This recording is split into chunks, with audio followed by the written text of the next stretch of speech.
अरे वाह, आज तो ज़बरदस्त बारिश हो रही है। चलिए आज गर्मा गर्म प्याज और मिर्ची के भजिए बनाते हैं। सबसे पहले सारी सामग्री तैयार कर लेते हैं ताकि भजिए जल्दी बन जाएं। Now let's thinly slice the onion. This will make the pakoras even crispier. So you must also feel like making pakoras now, right? Now let's cut the green chilies into small pieces.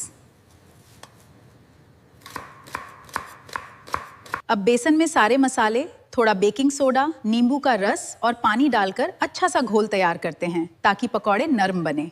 Now let's fry these well until golden and crispy. जिसे भाजिए काचे ना रहे। वाह, बारिश के मौसम में गर्मा गर्म प्याज और मिर्ची के भजिए। चाय के साथ इसका मजा ही कुछ और है। Wow, they turned out so tasty and crispy. I really enjoyed eating pakoras in the rainy season. So yummy.